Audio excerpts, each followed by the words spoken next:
गोजोन फुंबिलि times of Bodoland नायगिरि नोंथांमोन गोजोन फुंबिलि जानाय लोगो लोगो नोंथांमोनसिम मोनसे गोदान भिडिअ लानानै फैबावबाय आसा खालामो नोंथांमोना बे भिडिअखौ जोबजासिम नायलांगोन होनना दिनैनि बयनिख्रुइ गिबिसिन खौराङाव दं जोंहा डिब्रुगड़ जिल्लायाव ड्राग्सनि दावहा सा 7 ड्राग्स फानग्राजों लोगोसे माखासे ड्राग्सफोर हमनो मोननाय जादों डिब्रुगड़ पुलिसआ सा 7 ड्राग्स फानग्रानिफ्राय ड्राग्सजों लोगोसे गासै 67.6 ग्राम हेर'इन हमनो मोननाय जादों गासै 53 ग्राम गंसे कार सिङाव मोननाय जादों आरो गासै 14.6 ग्राम पेकेट फानग्राफोरजों लोगोसे हमनो मोननाय जादों आरोबाव गंसे मटर साइकेल गंसे स्कुटि आरो गासै 8था मबाइल फन हमजानाय दायनिगिरिफोरनि मुङा बिपिन रावत मिर्जा उमेद रिकी पान्डे जिन्तु थापा विशाल निवार अभिषेक कार्माकार आरो बिशु मेस पुलिसआ बिथांमोननि हेंथायै नं 63/32 केस रेजिस्टार खालामना होयो superintendent of police S Mishra बिथाङा खौरांगिरि मेलनि गेजेरजों फोरमायदों दि एएमसी एनईसी हस्टेलनि साखाथियाव बे ड्राग्स फानग्रा दायनिगिरिफोरा गिदिंगासिनो दंमोन बेखौनो खौरां मोनना एसिस्टेन्ट पुलिस कमिशनारनि मोनसे हानजाया लोगो लोगोनो थांनानै दायनिगिरिफोरखौ हमहैयो आरो लोगोआव माखासे ड्राग्सफोरबो हमनो मोननाय जायो बिथाङा बुंबावदों दि ड्राग्सजों लोब्बा थानाय गुबै सुबुंफोरखौ हमखांनायनि उनाव बेयाव सोमोन्दो थानाय गासै दायनिगिरिफोरखौ हमनायमोन थांनाय समबारखालि हमखांनायनि उनाव पुलिसआ सा 4 ड्राग्स फानग्राफोरखौ मंगलबारखालि बगिबिल ब्रिजनिफ्राय हमनाय जायो रिपर्टआव मोनथिनाय बायदिब्ला बगिबिल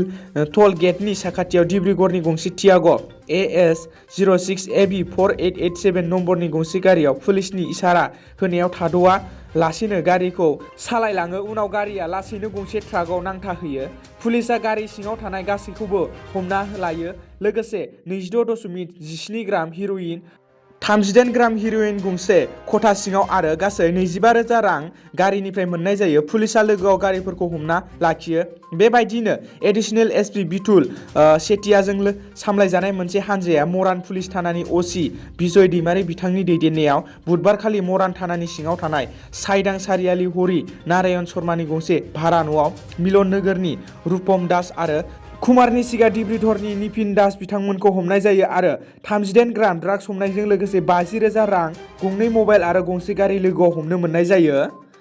नैथि खौराङाव दं जोंहा क'क्राझाराव गोबां बिबांनि साल दंफां हमनो हादों क'क्राझार जिल्लानि सिङाव थानाय सरलपारानिफ्राय सोनाब बेंगल फारसे लांखुमानो नाजानाय गोबां बिबांनि बेसेन गोसा साल दंफांजों लोगोसे सा 5 दायनिगिरिफोरखौ हाग्रा बिफाननि मावफारियाफोरा हमनो हायो मोनथिनो मोननाय बायदिब्ला दंफां सिखावफोरा सरलपारायाव बेंगलनिफ्राय मोनसे हाबायाव सानथाम सिगांनो टेन्ट हाउस लाबोना होफैदोंमोन हाबा जोबखांना बेंगल फारसे थांफिननो नागिरनायाव टेन्ट हाउसजों लोगोसे गोबां बिबांनि साल दंफां गारियाव ल'ड खालामना लांफानो नाजानायावनो उल्टापानियाव हाग्रा बिफाननि मावफारियाफोरजों हमजायो हमजानाय दायनिगिरिफोरखौ सोनाब बेंगलनि काजल दे सरकार मनजित दास पानय दास बिपुल दास आरो क'क्राझार जिल्लानि सिङाव थानाय सेरफांगुरिनि राजकुमार साहा होनना सिनायथि मोननो हादों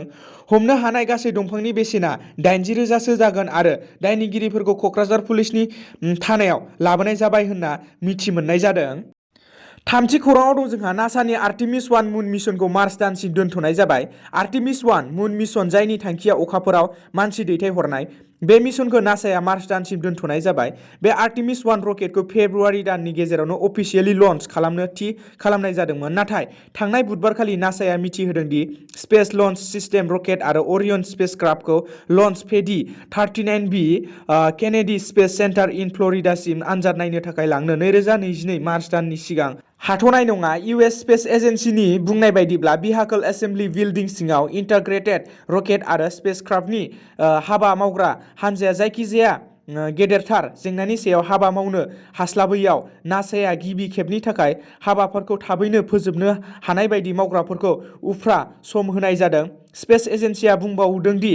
दासिमबो अफिसियेलि लन्च खालामगोननि अक्ट'खौ थि खालामनाय जायाखै दा जोङो मार्च दाननि गेजेरसिमाव नाजागोन space.com quoted Tom Whitmire the deputy associate administrator for exploration systems development at NASA headquarters in Washington DC आव बिथांमोना खौरांगिरि मेलनि गेजेरजों फोरमायदों जेब्ला जों बै हाबाफोरखौ थाबैनो फोजोबनो हागोन एबा मावफुंनायनि जोबथा समसिम सौहैगोन अब्लासो जों अफिसियेलि लन्च खालामगोननि थि समखौ होनो हानायनि थासारियाव फैगोन रकेटखौ पेडसिम लांनानै आनजाद नायनाया खेबसे जाफुंसारोब्लानो नैथि थाखो अफिसियेलि लन्च खालामनो थियारि खालामनो हागोन होनना फोरमायदों ब्रैथि खौराङाव दं जोंहा तामुलपुर जिल्लानि भारत भुटान सिमना 1 नं पाहारपुराव गिख्रंथाव जाथाय सोमजिदों।